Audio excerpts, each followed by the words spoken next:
Welcome to NS news. నేను సుమా. ముందుగా బులెటిన్లో హెడ్లైన్స్. జనవరి 27న 1000 గొంతులు లక్ష డప్పులతో డండోరా ప్రదర్శనను విజయవంతం చేయడం కోసం ఈ నెల 17న కరీంనగర్లో ఎంఆర్పీఎస్ తెలంగాణ రాష్ట్ర సదస్సు వర్గీకరణ జరిగితే విజయోత్సవ డప్పు లేదంటే అడ్డుకునే వాళ్లకు చావు డప్పు. కరీంనగర్ ప్రెస్ క్లబ్ జిల్లా అధ్యక్షులు బెజ్జంకి అనిల్ మాదిగా గారి అధ్యక్షతన ప్రెస్ మీట్ నిర్వహించారు. జనవరి 27వ తేదీన హైదరాబాద్లో ఎస్సీ వర్గీకరణ కోసం 1000 గొంతుకలు లక్ష డప్పులతో మాదిగ దండోరా ప్రదర్శనను నిర్వహిస్తాం అన్నారు.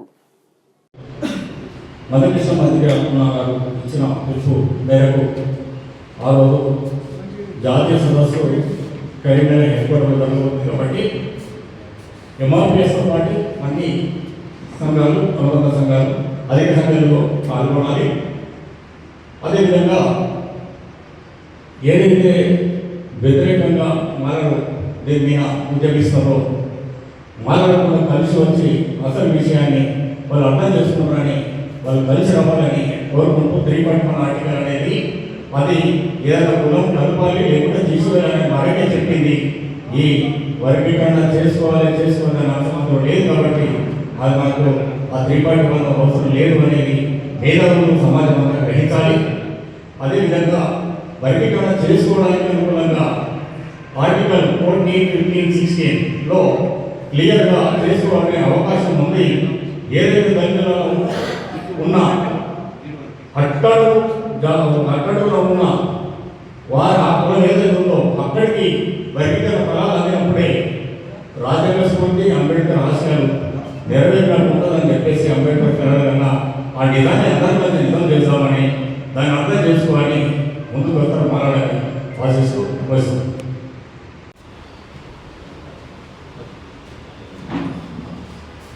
గౌరవ పాత్రికేయ మిత్రులందరికీ ఎంఆర్పీఎస్, ఎంఎస్పీ అనుబంధ సంఘాల తరఫున ఉద్యమాలు తెలియజేస్తూ ఈరోజు గౌరవ మందకృష్ణ గారి ఆదేశాల మేరకు ఈ నెల 17న కరీంనగర్ హెడ్క్వార్టర్ ప్రాంతంలో మరి ఎంఆర్పీఎస్ రాష్ట్ర కమిటీ సమావేశం నిర్వహించడం జరుగుతుంది.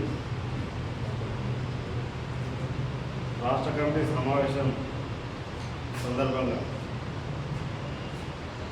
జనవరి 27న హైదరాబాద్లో డాక్టర్ బిఆర్ అంబేద్కర్ గారి విగ్రహం వద్ద 1000 గొంతులు లక్ష డప్పులు వర్గీకరణకు అనుకూలంగా ఈ రాష్ట్ర ప్రభుత్వం అడుగులు వేయకుండా తప్పించుకునే ప్రయత్నం చేస్తే మరి ఆ ప్రభుత్వం ఈ వర్గీకరణ వ్యతిరేకంగా చావు డప్పు మోగించవలసిన పరిస్థితి ఏర్పడుతుంది. ఒకవేళ అనుకూలంగా వర్గీకరణ తీర్పు, సుప్రీంకోర్టు తీర్పుకు అనుకూలంగా ఈ రాష్ట్ర ప్రభుత్వం కట్టుబడి ఉంది, దాని మీద వెంటనే చర్యలు చేపడితే మరి వర్గీకరణకు అనుకూలంగా తీర్పు వస్తే ఇంప్లిమెంట్ చేస్తే మరి కృతజ్ఞత సభకు ఉంటుంది. దానికోసం 1000 గొంతులు లక్ష డబ్బులు అనే కార్యక్రమాన్ని ఏ విధంగా విజయవంతం చేయాలనే అంశం మీదనే కరీంనగర్లో తెలంగాణ రాష్ట్ర కమిటీ సమావేశం నిర్వహించబడుతుంది. దాన్ని విజయవంతం చేయడం కోసం మరి ఉమ్మడి కరీంనగర్ జిల్లా నుంచి ఎంఆర్పీఎస్, ఎంఎస్పీ, దాని అనుబంధ సంఘాల నాయకులు తరలి రావాలని, రాష్ట్ర వ్యాప్తంగా ఉన్నటువంటి ముఖ్య నాయకత్వంతో కూడా కరీంనగర్ తరలి రావాలని మేము కరీంనగర్ జిల్లా నుంచి వాళ్ళందరికీ కూడా విజ్ఞప్తి చేస్తున్నాం.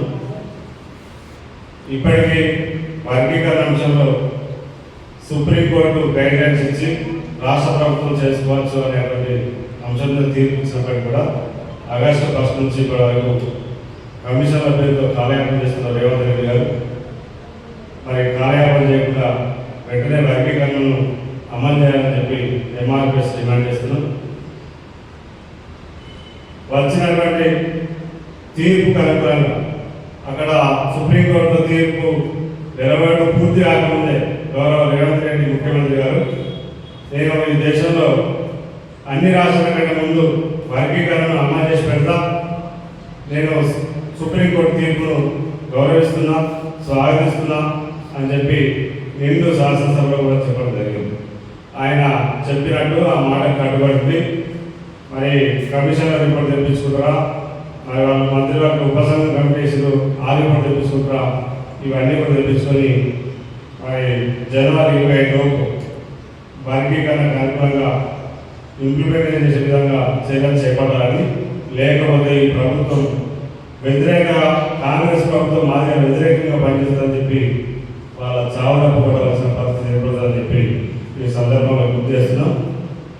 ఏదైనా వర్గీకరణకు కట్టుబడి నాకు ఎంఆర్పిఎస్ కార్యకర్తలు నేను జెడ్పీటీసీ కాడ నుంచి మొదలుకుంటే జెడ్పీటీసీ తర్వాత ఎమ్మెల్యే, ఎంపీ, ఈ రాష్ట్రంలో ముఖ్యమంత్రి కావడానికి నాకు అనేక సందర్భాల్లో ఎంఆర్పిఎస్ నాకు అండగుందని చెప్పి అనేక సందర్భాలు చెప్పడం జరిగింది. ఆ మాట కట్టుబడి ఉండాలని చెప్పి రేవంత్ రెడ్డి గారిని కోరుతాను. ఈ కార్యక్రమానికి ఉద్దేశించి మరో ముఖ్య అతిథి ఎంఎస్ఎఫ్ రాష్ట్ర అధ్యక్షులు సండే కార్తీక్ మాది గారిని ప్రెస్ మీట్ ఉద్దేశించి మాట్లాడాల్సింది.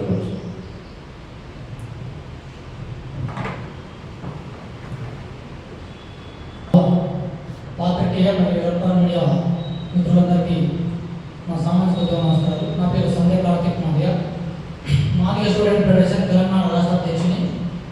ఈ నెల 17వ తారీఖున ఉమ్మడి కరీంనగర్ జిల్లాలో నిర్వహించేటువంటి మహాజన సోషలిస్ట్ పార్టీ, మాదిగ రిజర్వేషన్ పోరాట సమితి, మాదిగ స్టూడెంట్ ఫెడరేషన్ మరియు అన్ని అనుబంధ సంఘాల రాష్ట్ర స్థాయి ముఖ్య కార్యకర్తల సమావేశం, విస్తృత స్థాయి సమావేశం ఈ నెల 17వ తారీఖున తెలంగాణలో నిర్వహించడం జరుగుతున్నది. ఈ కార్యక్రమానికి ముఖ్య అతిథులుగా గౌరవ శ్రీ మందకృష్ణ మాదిగ గారు ఇచ్చేస్తున్నారు. మరి ముఖ్యంగా ఎస్సీ రిజర్వేషన్ల ఏబిసిడి వర్గీకరణ అమలు విషయంలో ప్రభుత్వం చేస్తున్నటువంటి జాప్యం, మరి ఈ నెల డిసెంబర్ 14 వరకు తెలంగాణ రాష్ట్ర ప్రభుత్వం ఏదైతే ఎస్సీ రిజర్వేషన్ల ఏబిసిడి వర్గీకరణ అమలు కోసం ఏకసభ్య కమిషన్ షమీం అఖ్తర్ గారిని నియమించిందో ఆ కమిషన్ కూడా అన్ని జిల్లాల్లో పర్యటన పూర్తి చేసుకుని ఈ నెల 14న తన నివేదికను సమర్పించేటువంటి సమయం ఆసన్నమైంది. ఇవాళ 14 దాటినప్పటికీ మరి ప్రభుత్వం ఏ విధంగా స్పందిస్తుంది, తక్షణమే వర్గీకరణ అమలు చేసే విధంగా ప్రభుత్వం ఆ విధంగా అడుగులు వేస్తుందా లేదా మళ్ళీ నాణ్యత ధోరణి ప్రదర్శిస్తుందా అని తెలియడానికి మరొకసారి మాదిగ ప్రజలను చైతన్యం చేస్తూ మండల కమిటీలు, నియోజకవర్గ కమిటీలు గ్రామ స్థాయిలో పటిష్టంగా నిర్మాణం చేస్తూనే వచ్చే నెల జనవరి 27వ తారీఖున ఏదైతే మాదిగ సంస్కృతికి చిహ్నానికి ఉన్నటువంటి డబ్బులను 1,00,000 డబ్బులు తీసుకొని 1000 గొంతుకలు తీసుకొని హైదరాబాద్ ట్యాంకు బండ్ మీద మరోసారి మాదిగ దండాలు ముగించడానికి మాదిగ ప్రజలందరూ కూడా సిద్ధమైందని ఈ సందర్భంగా తెలియజేస్తూ మరి ప్రభుత్వం తక్షణమే వర్గీకరణ అమలు చేస్తుందా, లేకపోతే ప్రభుత్వం మీద చావు డబ్బు ముగించవలసి వస్తుందా, లేకపోతే విజయోత్సవ సభ చేయాలనేది ప్రభుత్వ నిర్ణయం మీద ఆధారపడి ఉన్నది. కావున మాదిగ జాతిలో ఉన్నటువంటి కళాకారులందరూ గ్రామ స్థాయిలో విద్యార్థులు కానీ, కవులు కానీ, కళాకారులు కానీ, మేధావులు, యువకులు, మహిళలు అందరూ కూడా ఆ రోజు హైదరాబాద్కు సంకన డబ్బేసుకొని సంకన డబ్బుని ఒక గన్నుగా మర్చుకొని అదే